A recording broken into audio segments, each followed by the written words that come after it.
누가복음 2장 1절에서 7절까지의 말씀입니다. 오늘 본문은 요셉과 마리아가 다윗의 동네로 가게 된 그 역사적인 배경, 그리고 호적을 위해서 베들레헴을 방문하던 중에 만삭의 마리아가 예수님을 해산한 사건을 언급하고 있습니다. 오늘 본문은 눈에 보이는 세상과 보이지 않는 세상을 우리에게 알려주고 있습니다.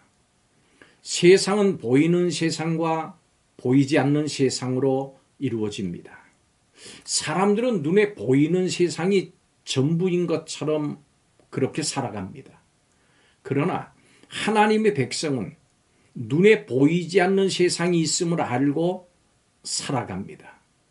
오늘 우리는 사람들이 눈에 보이는 세상만, 혹은 성도라도 눈에 보이는 세상에 더 집중하며 살아가는 안타까운 경우들도 볼 수 있습니다. 예수님의 탄생 사건에서 우리는 눈에 보이는 세상보다 눈에 보이지 않는 세상에 더 집중해야 한다고 하는 사실을 배워야 합니다.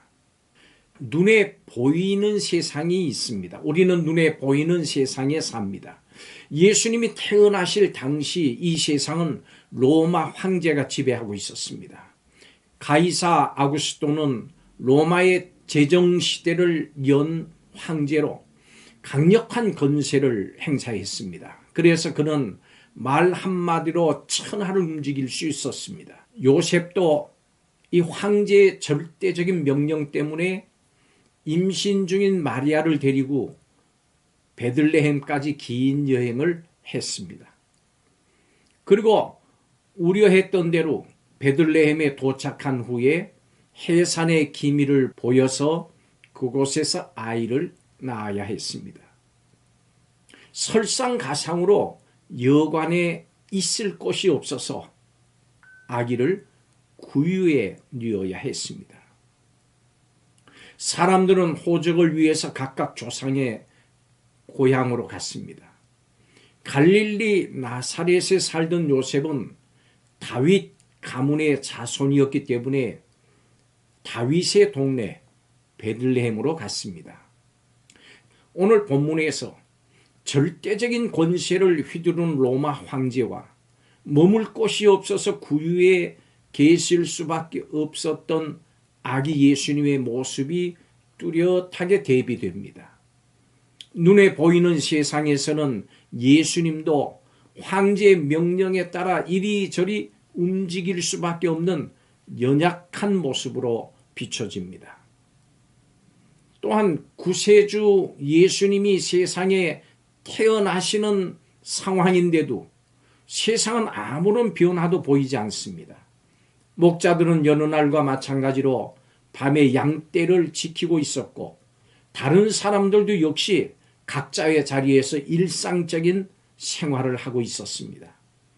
예수님께서 태어나신 곳 그 근방에 있던 사람들은 자신을 챙기느라 갓 태어난 아기와 산모를 돌아볼 여유도 없었습니다. 요셉과 마리아 외에는 아무도 예수님의 탄생을 환영을 하거나 축하하지도, 심지어는 알아채지도 못했습니다. 눈에 보이는 세상은 그분을 알지도 영접하지도 않았습니다. 요한복음 1장 10절에서 11절은 이렇게 말씀합니다. 그가 세상에 계셨으며 세상은 그로 말미암아 지은 바 되었으되 세상이 그를 알지 못하였고 자기 땅에 오매 자기 백성이 영접하지 아니하였으나. 아멘. 눈에 보이지 않는 세상이 있습니다. 예수님의 탄생에 눈에 보이는 세상은 관심이 없었습니다마는 눈에 보이지 않는 세상은 완전히 다른 모습이었습니다. 눈에 보이지 않는 세상에서는 예수님의 탄생이 천지를 울리고 진동시킬 정도로 어마어마한 사건이었습니다. 수많은 천군과 천사가 예수님의 탄생을 기뻐하면서 하늘을 가득 메우고 하나님을 찬송합니다. 어마어마한 장관이 연출됩니다. 한 천사는 예수님의 탄생을 너무나 기뻐해서 양떼를 지키던 목자들에게 그 소식을 전합니다. 그냥 좋은 소식이 아닙니다. 그냥 기쁜 소식이 아닙니다. 온 백성에게 미칠 큰 기쁨의 좋은 소식입니다. 이 소식을 전하면서 천사도 흥분한 상태였습니다. 예수님이 탄생하셨는데도 이상하리만치 조용했던 눈에 보이는 세상의 모습과 얼마나 다른 모습입니까? 또 눈에 보이는 세상은 눈에 보이지 않는 세상에 의해서 좌우됩니다. 우리가 이것을 알아야 합니다. 겉으로 볼 때 예수님의 베들레헴 탄생은 황제의 명령 때문이었습니다. 그렇지만 궁극적으로는 선지자들의 예언 때문이었습니다. 이 예언의 말씀이 구약성경 미가서 5장 2절 그리고 신약의 마태복음 2장 5절 이하 요한복음 7장 42절에 기록되고 있습니다. 자, 이 부분을 다시 한번 생각해 봅시다. 요셉과 정혼한 마리아가 해산이 임박한 상황에서 갈릴리 나사렛에서 베들레헴까지 가려면 4일 정도를 이동해야 하는 거리였습니다. 해산이 임박한 요셉과 마리아에게는 시간적으로도 환경적으로도 이 여행은 무리한 여행이었습니다. 사실 세금 징수를 위한 호적 등록을 할 사람은 요셉이었습니다. 그렇기 때문에 마리아가 굳이 그곳에 갈 필요는 없었습니다. 마리아가 그곳에 간 이유는 눈에 보이지 않는 다른 목적이 있었습니다.